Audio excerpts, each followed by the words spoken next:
Hi friends, welcome back. आज मैं कापाई रणसिंघम movie को एक्सप्लेन करूंगी, जिसका अर्थ है मेरे पति का नाम रणसिंघम। ये मूवी रियल स्टोरी पर बेस्ड है। कई लोग हैं जो रोजगार ढूंढने और अपने परिवार का भरण पोषण करने के लिए अपने परिवार से दूर विदेशी कंपनियों में चले जाते हैं। उनमें से कई किन्हीं वजहों से वहीं मारे जाते हैं। कुछ लोगों की बॉडीज तो उनके परिवारों तक पहुंचा दी जाती है, पर कितने ही परिवार ऐसे भी हैं जो वहां मारे गए अपने बेटे या पति को आखिरी बार देख तक नहीं पाते हैं।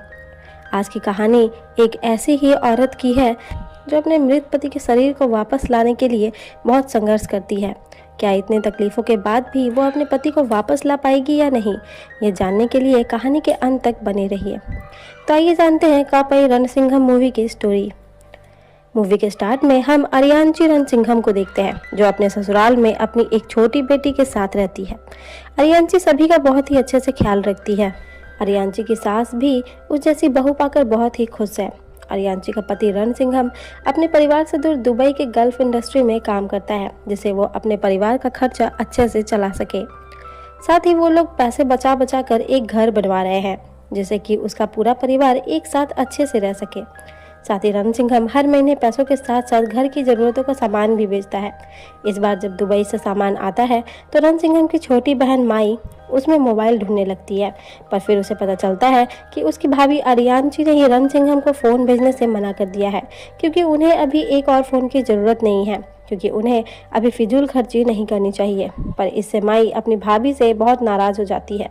अरियांची माई को मनाती भी है, पर वो नहीं मानती। अब अगले दिन अरियांची की बेटी के लिए पूजा रखवाई गई थी, जिसमें उसके कान को छेदा जाना था। पूरा गांव इस पूजा में शामिल था, पर माई अब भी नाराज़ थी, तो वो उन लोगों के साथ नहीं गई। वो घर के बाहर ही बैठी हुई थी। एक तरफ अरियांची का पूरा परिवार खुश था, तो दूसरी तरफ माई के पास दो लोग आते हैं। वो रणसिंघम का घर ढूंढ रहे थे। माई कहती है कि वो ही रणसिंघम की बहन है, और अगले ही सीन में हम माई को रोते चिल्लाते बदहवासी में दौड़ते हुए देखते हैं। माई भाभी भाभी चिल्लाते हुए उसी की तरफ दौड़ रही थी और वहीं जाकर गिर जाती है।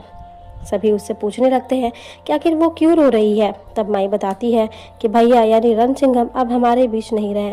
वो दोनों आदमी वहां आते हैं और सभी को बताते हैं कि रणसिंघम दुबई में जहां काम करता था, वहां उसने सरकार के खिलाफ आवाज़ उठाई थी, जिससे वहां पुलिस और मोर्चे वालों के बीच झड़प होने से रणसिंघम को लेकर कुल 14 लोग और भी मारे गए हैं। रणसिंघम के परिवार पर तो जैसे दुखों का पहाड़ टूट पड़ा। वो दोनों आदमी उन्हें कहते हैं कि रणसिंघम की बॉडी मंगवाने के लिए वो अपने ट्रैवल एजेंट से बात कर ले। अरियांची को तो ये सुनकर विश्वास ही नहीं होता है कि उसका पति रणसिंघम अब उसके साथ नहीं है। काश वो जो सुन रही है वो सच ना हो। यही सब सोचते हुए अरियांची रणसिंघम के बारे में सोचने लगती है, जिससे कहानी पास्ट में चली जाती है, जहां हम रणसिंघम को देख पाते हैं। रणसिंघम एक समझदार आदमी था। गांव के झगड़ों को वो बहुत ही आसानी से सुलझा दिया करता था। उसे गांव में पानी की कमी थी, जिससे घर की महिलाओं को काफी दूर जाकर पानी भरना पड़ता था। इसलिए रणसिंघम ने गांव वालों के साथ मिलकर इसके लिए आवाज उठाई थी। सभी रणसिंघम की बातें भी माना करते थे। इसी बीच अरियांची भी पहली बार रणसिंघम को देखती है। रणसिंघम की एक और खूबी थी, वो बंजर जमीन में भी पानी का स्रोत ढूंढ सकता था। ये दृष्टि उसे उसके पिता से मिली थी और उसके पिता को उनके पिता से। अब एक दिन अरियांची के पिता रणसिंघम को अपनी जमीन में पानी ढूंढने के लिए बुलाते हैं। यहाँ अरियांची और रणसिंघम पहली बार एक दूसरे के सामने आते हैं। रणसिंघम अपने रिचुअल्स करके उसके जमीन से पानी का स्रोत कहाँ मिलेगा वो जगह ढूंढ देता है, पर अरियांची को इन सब चीजों पर विश्वास नहीं था। अगले ही दिन अरियांची रणसिंघम से मिलने रास्ते में उसका वेट करने लगती है, पर रणसिंघम उसे इग्नोर कर कर वहाँ से जाने लगता है। उसे जाते देख वो रणसिंघम के पीछे जाती है और उसे रोकती है, और पानी ढूंढने के लिए जो पैसे उसके पिता ने उसे दिए थे वो उसे वापस मांगती है। पर रणसिंघम कहता है कि उसने कोई भी पैसे नहीं लिए हैं। अरियांची उसे वापस से उसे वहीं पानी ढूंढने को कहती है, तभी वो उस पर भरोसा करेगा। तब रणसिंघम कहता है कि अभी वो जहाँ खड़ी है वहाँ अभी बारिश होगी, इसलिए वो इस तरफ आ जाए, क्योंकि इस तरफ बारिश नहीं होगी। पर अरियांची को उस पर भरोसा नहीं था, क्योंकि ऐसे कोई भी बारिश को लेकर अनुमान नहीं लगाया जा सकता है। तब रणसिंघम कहता है कि अगर बारिश हुई तो अरियांची को उससे शादी करनी पड़ेगी। अरियांची भी उससे हाँ कह देती है, क्योंकि उसे पता है कि बारिश नहीं होने वाली है। पर इसके विपरीत ठीक जैसा रणसिंघम ने कहा था वैसा ही होता है, और अरियांची बारिश में भीग जाती है, जबकि रणसिंघम पर एक बूंद तक नहीं पड़ी। अब ऐसे ही इन दोनों के बीच नोकझोंक होती रहती है और दोनों ही एक दूसरे से प्यार करने लगते हैं। दोनों के परिवार वाले भी इस रिश्ते के लिए मान जाते हैं और कुछ दिनों बाद ही उनकी शादी की डेट फिक्स कर दी गई। अब एक दिन रणसिंघम को पता चला कि उनके यहाँ के एमएलए उनके गांव में धारा 144 लागू करने वाले हैं।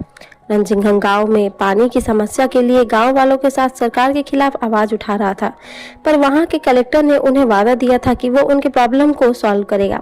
पर अब कलेक्टर उनसे कहने वाला था कि उनके गांव में पानी नहीं आ सकता है, जिसके कारण सारे गांव वाले आक्रोश में आ जाते और इसी से बचने के लिए उन्होंने इस गांव में धारा 144 लागू कर दी थी। पर ऐसा होने से अरियांची परेशान हो जाती है, क्योंकि अब उन्हें अपनी शादी पोस्टपोन करनी पड़ेगी। पर रणसिंघम उनसे कहता है कि ऐसा कुछ भी नहीं होगा। इसके बाद रणसिंघम सभी को पुलिस से ये कहने को कहता है कि वो पानी भरने को जा रहे हैं, जिसके बहाने से वो सभी अरियांची के घर आ जाते हैं और बहुत ही शांति से बिना किसी धूमधाम के पुलिस से नज़रों से बचकर रातों रात रणसिंघम और अरियांची की शादी हो जाती है। पर आगे चलकर यहाँ अरियांची के लिए ये मुसीबत बनने वाला था, जिसके बारे में हमें कहानी के आगे पता चलेगा।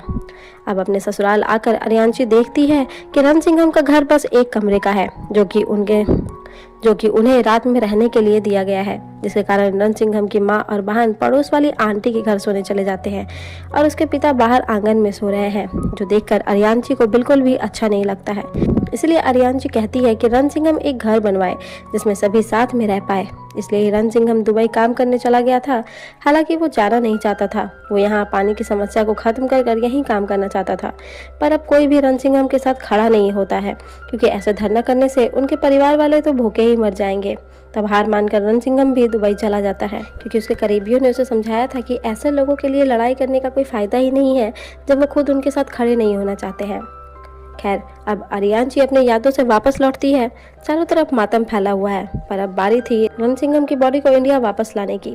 दूसरे दिन से ही अरियांची सरकारी दफ्तरों के चक्कर लगाने लगती है, पर कहीं भी काम नहीं बन पा रहा था, क्योंकि अरियांची के पास ऐसी कोई डॉक्यूमेंट्स या मैरिज सर्टिफिकेट नहीं थी जिससे कि ये पता चले कि अरियांची ही रणसिंघम की वाइफ है। अब ऐसा इसलिए हुआ था क्योंकि उन लोगों ने छुप कर शादी की थी। वो मैरिज सर्टिफिकेट भी नहीं बनवा पाती, क्योंकि उसके पास अपनी शादी की एक तस्वीर तक नहीं थी। कर्फ्यू में शादी होने के कारण उसके पास शादी की कोई भी तस्वीर नहीं थी।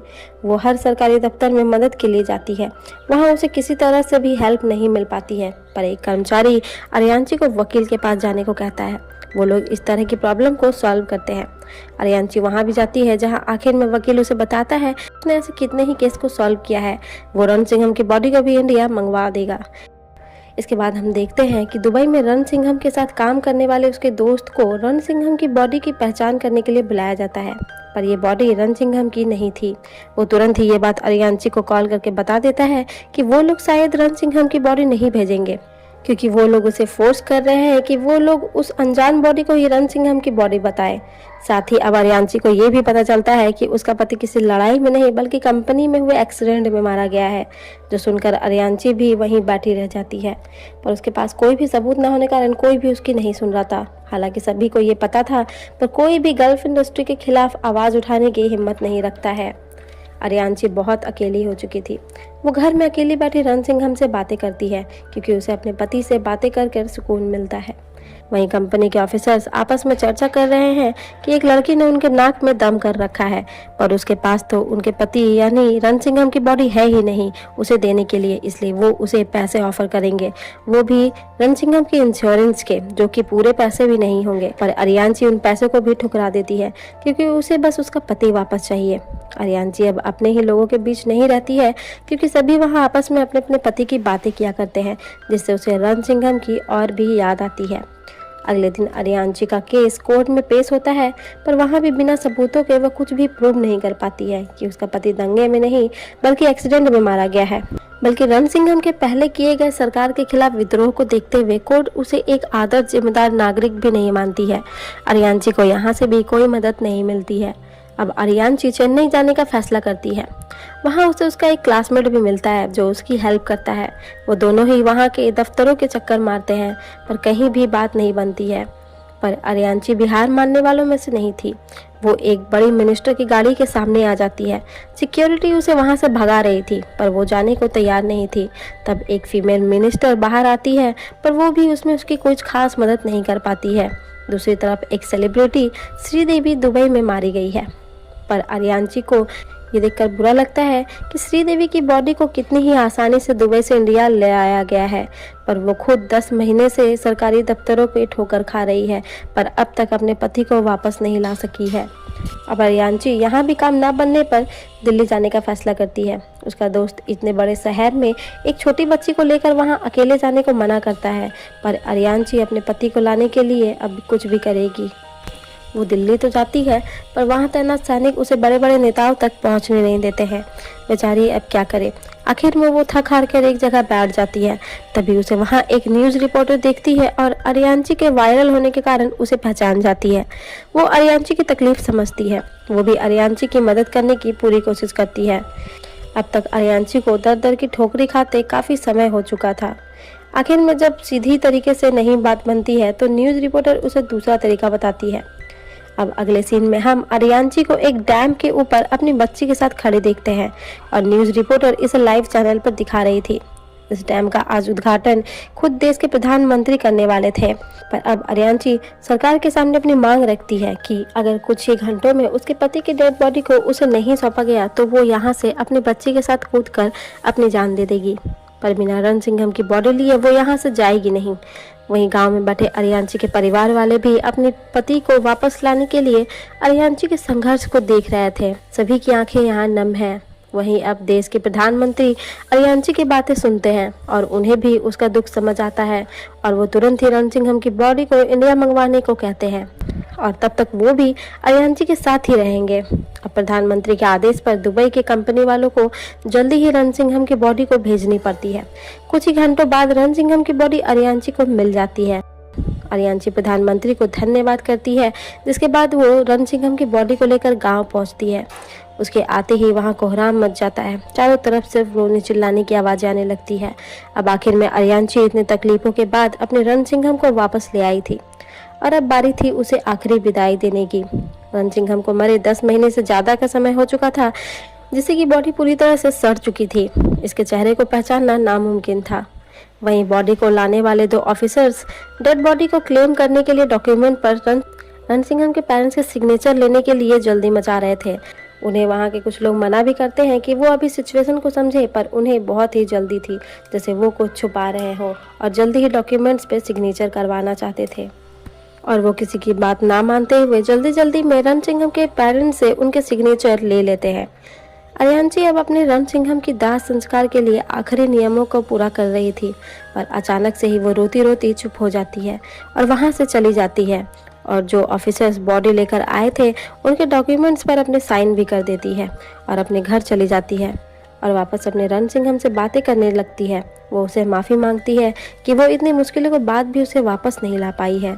तब हमें पता चलता है कि रणसिंघम के दाह संस्कार के समय अरियांची देखती है कि वह बॉडी के हथेली पर अरियांची के नाम का टैटू नहीं था, जो कि रणसिंघम ने बनवाई थी, जिससे अरियांची समझ जाती है कि ये बॉडी रणसिंघम की नहीं है। पर वो ये बात वहाँ किसी को भी नहीं बताती है, ताकि उसके माता पिता इस सुकून में रहें कि उन्होंने अपने बेटे को अच्छी तरह से विदा किया है। यहाँ तक कि उसने उस डॉक्यूमेंट पर भी सिग्नेचर कर दिया है जिसमें लिखा था कि रणसिंघम की फैमिली ने रणसिंघम की बॉडी को ही क्लेम कर लिया है। इसलिए अरियांची अब कुछ भी नहीं कर सकती है। वो अपनी लाचारी पर रो रही है, साथ ही अपने रणसिंघम से माफ़ी भी मांग रही है। वहीं दूसरी तरफ वीरान गहरे समुद्र में हम एक लाश को तैरते हुए देखते हैं, जिसके हाथों पर लिखा था अरियांची, यानी ये बॉडी ही रणसिंघम की थी जो एक गहरे समुद्र में लावारिस पड़ी है। यानी उस कंपनी वालों के पास रणसिंघम की बॉडी थी ही नहीं, इसलिए ही वो उसे भेज नहीं रहे थे।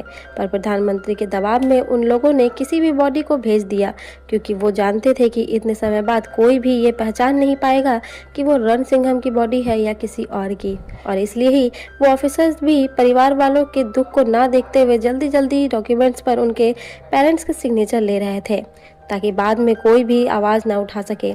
आखिर में अरियांची हार जाती है और रणसिंघम की बॉडी कितने ही महीनों से वहाँ लावारिस पड़ी है और आगे भी शायद वही लावारिस पड़ी रहेगी। और इसी के साथ ये कहानी यहीं ख़त्म हो जाती है।